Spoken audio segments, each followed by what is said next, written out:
लखनऊ के मंडलायुक्त रोशन जी, यहाँ के जिलाधिकारी महोदय, यहाँ के नगर आयुक्त महोदय, हमारी नगर विकास विभाग के director local bodies, urban local bodies, additional police commissioner, हमारे मंच पर आप यहाँ पे बैठे हुए अन्य अधिकारीगण, हजरतगंज मार्केट एसोसिएशन के अध्यक्ष, यहाँ के अन्य पदाधिकारीगण, देवियों सज्जनों, ये पहले तो मैं आप सारे लोगों को आज मर्यादा पुरुषोत्तम भगवान राम का, जिनका जीवन ही एक तरीके से हर इंसान के लिए एक सीख का घर है, पूरा का पूरा जीवन यात्रा उनकी जो है, आप जहाँ कहीं जिस क्षेत्र में हो, आपके लिए उनके जीवन से बहुत कुछ सीखने को मिलता है। आज उनका जन्मोत्सव है। इस अवसर पे मैं आप सारे लोगों को बहुत बहुत शुभकामनाएं देता हूँ। इस पवित्र दिन आज हजरतगंज, जो कि ठीक कहा हमें विनोद पंजाबी जी ने कि 2010 में इसको पूरा का पूरा इसका अपलिफ्ट किया गया था, इसका फेसलिफ्ट किया गया था, और उसके बाद जब एक बार मेट्रो आ गई तो मेट्रो के आने के बाद और भी ज़्यादा इसमें सुधार हुआ, लेकिन ये मल्टी लेवल पार्किंग जो पड़ी हुई थी, इसका उपयोग नहीं हो रहा था। और इसका उपयोग समझ में आया कि कैसे हम लोग स्मार्ट सिटी का जो कॉन्सेप्ट है, और स्मार्ट सिटी का कॉन्सेप्ट और कुछ नहीं है, उसका कॉन्सेप्ट है कि कैसे हम लोगों की जिंदगी को आसान कर सकते हैं, कैसे ईज ऑफ लिविंग ला सकते हैं टेक्नोलॉजी के माध्यम से। और वही ईज ऑफ लिविंग इस टेक्नोलॉजी के माध्यम से इस पार्किंग में किया गया। न केवल यहाँ पे इसका जो वातावरण इतना सुंदर रंग रोशन करके, वहाँ पे तमाम किस्म की पेंटिंग करके वहाँ पे एक अच्छा फीलिंग लोगों को आने लगी। यहाँ के जो शौचालय है, शौचालय को आपको अच्छा बनाएगा जिससे उसका लोग प्रयोग कर सके, बल्कि टेक्नोलॉजी। और मैं धन्यवाद देना चाहूँगा पार्कमेट के श्री धनंजय सिंह जी को। एक स्टार्टअप कंपनी है और स्टार्टअप के माध्यम से उन्होंने पहले बार इस प्रकार की एक व्यवस्था की है कि कैसे हमारे नागरिकों को, आप कहीं भी हजरतगंज में गाड़ी खड़ा करिए, आपने पहले से रजिस्टर कर रखा, आप अगर वहाँ पे सूचना देंगे, वहाँ पे कोई वैले का पहले कोई ड्राइवर मौजूद होगा जो आपकी गाड़ी को लेकर के पार्किंग में खड़ा करेगा। और घंटे, 2 घंटे, 3 घंटे जो भी यहाँ पे मार्केटिंग करना चाहे, मार्केटिंग के बाद जब आपने वहाँ पे मैसेज किया, जहाँ कहीं भी होंगे, जरूरी नहीं कि जहाँ पे गाड़ी खड़ा किया, जहाँ कहीं होंगे वहाँ का जो नेट लॉन्ग होगा वहीं पे गाड़ी आकर के आपको मिल जाएगी। तो आपको गाड़ी ले जाके खड़ा करना, गाड़ी वापस ले आना, इससे आपको निजात मिलेगी। और अगर आप खुद गाड़ी ले जाकर के खड़ा करते हैं तो अंदर जाकर के आपको एक बहुत अच्छा वातावरण मिलेगा। आपको वहाँ पे चाहे वो वॉल पेंटिंग हो, चाहे वो वहाँ की लाइटिंग हो, चाहे वहाँ पे म्यूजिक की व्यवस्था हो, ये सारी की सारी व्यवस्था एक बहुत अच्छी, आपको एक अच्छा शानदार आपको नज़ारा मिलेगा और आपको अच्छी फीलिंग होगी अगर आप गाड़ी वहाँ पे खड़ा करते हैं।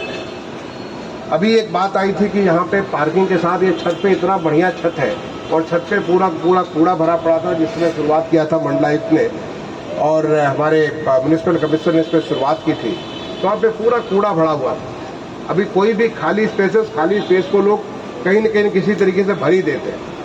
तो इसके बारे में कुछ आइडिया है, मैं समझता हूँ कि आप सबसे चर्चा करके इस पे कुछ एक इनोवेटिव मॉडल कि कैसे हम लोग उसको छत का प्रयोग कर सकते हैं, खुले आकाश में कैसे हमारे नागरिक आनंद भी ले सकते हैं, चाहे वो उनके कल्चरल एस्पेक्ट के बारे में और फूड के बारे में, जो हमारी ज़रूरतें हैं उन ज़रूरतों के साथ कैसे हम इसको जोड़ सकते हैं, इस पर चर्चा करके इस पर भी अलग से एक प्लान बनाएंगे जो कि टोटली यूजर फ्रेंडली और सिटीजन फ्रेंडली होगा। क्योंकि शहर हमारा जो स्मार्ट सिटी का जो मूल मकसद है, स्मार्ट सिटी का, तो चूंकि मैं भारत सरकार में as additional secretary, as a secretary, मैंने स्मार्ट सिटी को, जो माननीय प्रधानमंत्री जी की अपेक्षा थी, स्मार्ट सिटी के माध्यम से नागरिकों को एक बेहतर जीवन का तरीका दिया जाए जिससे कि वो अपने जो उनकी क्षमता, उस क्षमता के मुताबिक वो बेस्ट से बेस्ट कर सके। तो उसके लिए एक अच्छा माहौल बनेगा जो चर्चा करके मैं सोचता हूँ बहुत जल्दी उसके ऊपर वो आप इस पर कार्रवाई करेंगे। इसके साथ ही साथ इस समय जो हमारा इलेक्ट्रिक व्हीकल एक इलेक्ट्रिक व्हीकल बहुत तेजी से बढ़ रही है और आने वाले समय में हम देखेंगे कि हम सबके पास इलेक्ट्रिक व्हीकल ही होगा। जो आप सोच नहीं सकते थे वो थोड़े साल पहले, आज काफ़ी लोगों के पास इलेक्ट्रिक व्हीकल आ गई है। तो इलेक्ट्रिक व्हीकल का चार्जिंग एक बड़ा चैलेंज होता है। मैं धन्यवाद देना चाहूँगा ई लेक्सस के श्री रजनीश जी को, जो उन्होंने इलेक्ट्रिक व्हीकल की चार्जिंग का सिस्टम यहाँ पे किया। और मुझे यहाँ के म्युनिसिपल कमिश्नर ने बताया कि उन्होंने जितनी यहाँ पे 19 पार्किंग है, सभी पार्किंग में इस प्रकार का इलेक्ट्रिक व्हीकल चार्जिंग का सिस्टम लगा दिया। अब इलेक्ट्रिक व्हीकल चार्जिंग तो जब पार्किंग में लगाएंगे तो गाड़ी तो आपको खड़ी करनी है। जब गाड़ी खड़ी होगी तो साथ ही साथ और उस चीज़ को भी कम्प्लीटली आपका डिजिटल सिस्टम के माध्यम से, आपको उसमें कुछ नहीं करना। गाड़ी आप खड़ा करेंगे, गाड़ी आपकी चार्ज होकर के कितनी चार्ज होगी, क्या उसका चार्जिंग का खर्च हुआ, वो सारा डिजिटल माध्यम से, जिससे किसी प्रकार का पैसे का लेन देन नहीं होगा। यहाँ तक कि शौचालय में भी मैंने कहा कि शौचालय का भी जो उपयोग करेंगे, उपयोग करने के लिए आपको कैश का यूज करने की, आपके पॉकेट में 2 रुपये 5 रुपये आपके पॉकेट में नहीं है, लेकिन आप अपने मोबाइल फ़ोन के माध्यम से उसको कैश को उपयोग कर सकते हैं। आज मुझे इस बात का भी बहुत ज़्यादा संतुष्टि, मैं बहुत पहले जब मैं कान्हा गौशाला देखने गया था, मैंने वहाँ पे चर्चा की थी कि हम सब में बहुत सारे लोगों को पता भी नहीं कि गाय कैसी होती है। दूध तो पी लेते हैं, लेकिन उनको गाय जो दूध देने वाली है वो उनको जानकारी नहीं है। तो मैं तो हमारे नागरिकों से कहूँगा कि आप कभी कान्हा गौशाला जाइए, आप वहाँ जाकर के वॉलंटरली आप वहाँ पे जाकर के पार्टी भी बनाइए, अपने बच्चे का बर्थडे मनाना कान्हा गौशाला में जाकर बनाइए। आपको कोई फंक्शन करना वहाँ पे जाके कान्हा गौशाला में करिए। आप देखिए हरियाली के बीच में वहाँ पे तालाब भी है, हरियाली भी है, गाय माता है, और उनके बीच में जब आप इस काम को करेंगे तो आपको एक अलग किस्म की संतुष्टि मिलेगी। और जो गाय के जो हमारी जो एक सांस्कृतिक जो गाय के और हमारी देसी गाय में जो इस प्रकार की जो तमाम किस्म की, जिसके जो वैज्ञानिकों ने, हमारे न्यूट्रिशनल एक्सपर्ट्स ने बताया है कि जो देसी गाय में कितनी सारी चीज़ें होती हैं, उन चीज़ों से लेकर तमाम किस्म के प्रोडक्ट आज की डेट में बनाए गए। उन प्रोडक्ट की आपको शायद इल्म भी न हो, जानकारी भी न हो, जब तक आप वहाँ नहीं जाएंगे। तो आपको वहाँ का कान्हा गौशाला अब आपके दरवाजे पे यहाँ पे खड़ा है, और उसके लिए यहाँ पे एक नई दुकान शुरुआत की गई है, और इस दुकान के माध्यम से जो कान्हा गौशाला के प्रोडक्ट है वो सीधे आपके घर तक पहुँचाए जाएंगे।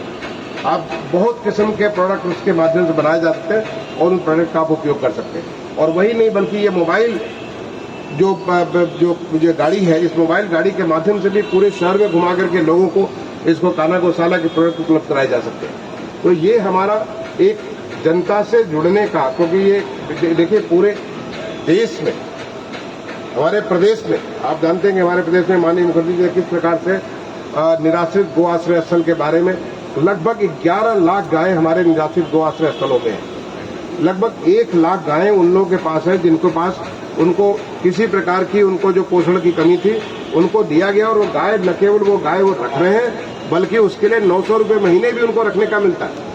आप गाय भी रखिए और आपको उसको पोषण के लिए गाय का मिलता है।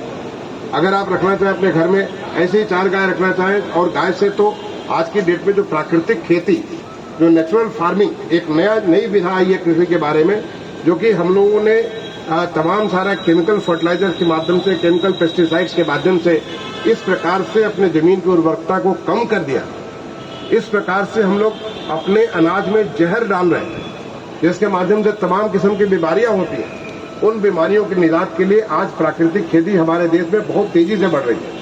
आपने सुना होगा कि जो हमारी बजट स्पीच माननीय वित्त मंत्री जी ने दिया था, बजट स्पीच में प्राकृतिक खेती को बढ़ाने के लिए, पूरे देश में बढ़ाने के लिए किस तेजी से काम हो रहा है।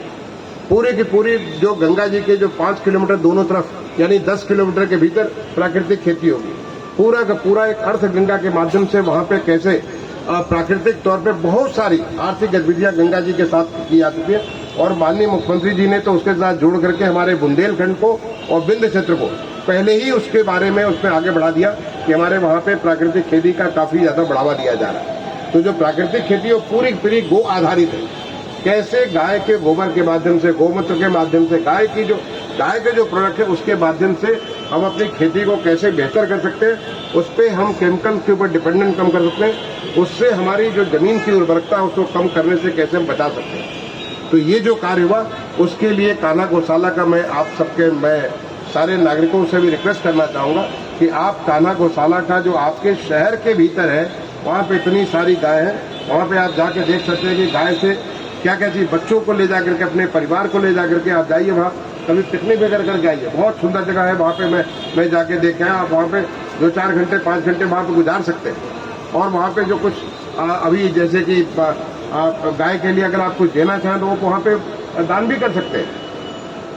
और गाय के प्रोडक्ट आप खरीदना चाहें उसको खरीद भी सकते हैं, जो कि यहाँ पे डिस्प्लेड है, वहाँ पे बड़ी मात्रा में होगा जो इसका प्रोडक्शन होता है। तो मैं ये जो इतने अच्छे कार्य किए जा रहे हैं लखनऊ में और स्मार्ट सिटी के माध्यम से जो कार्य किए जा रहे हैं, अभी हाल में G20 हुआ, आप अपने शहर को, इनफैक्ट जो बाहर से लोग आते हैं आज की डेट में वो कहते हैं हम तो अपने शहर को पहचान नहीं पाते। पूरा का पूरा एयरपोर्ट से लेकर के किसी भी इलाके में जाइए वो पूरा का पूरा शहर बदला हुआ नजर आता है। GIS 2023 इतनी बड़ी एक इतना बड़ा महाकुंभ हुआ था, औद्योगिक महाकुंभ, एक निवेश का महाकुंभ हुआ था जिसमें पूरे दुनिया भर के निवेशक यहाँ पे आए थे। उन्होंने हमारे शहर को देख करके उसकी बड़ी तारीफ की थी। तो वो तो बाहर से आने वाले हैं, ये आपका शहर है और ये आपके शहर को अच्छा रखने की जिम्मेदारी आपकी है।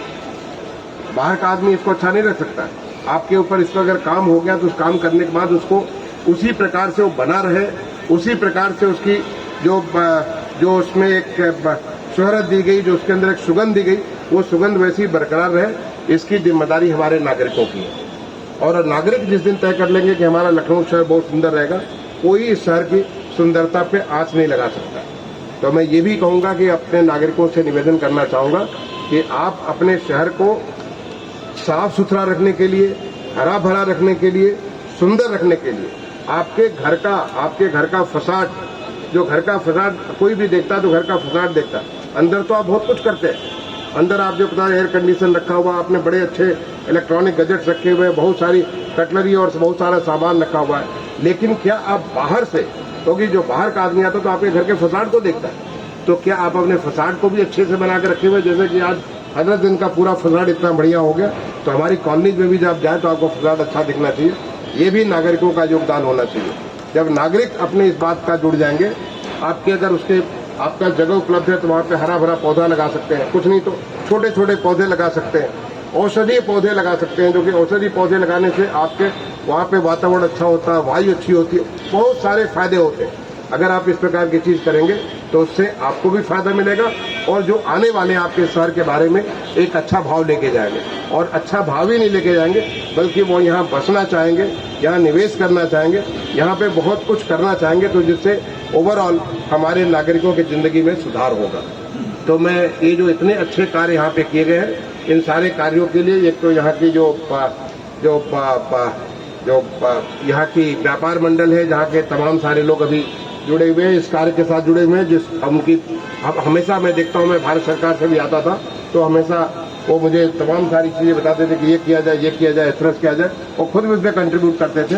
तो आपको उन तमाम सारे लोगों को, हमारे जो अधिकारी जो इस सारे काम को कर रहे हैं, आप सारे लोगों को बहुत बहुत धन्यवाद देता हूँ।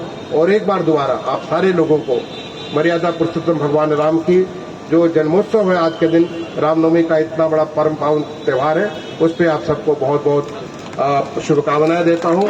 अपनी बात को समाप्त करता हूँ। धन्यवाद। जय हिंद।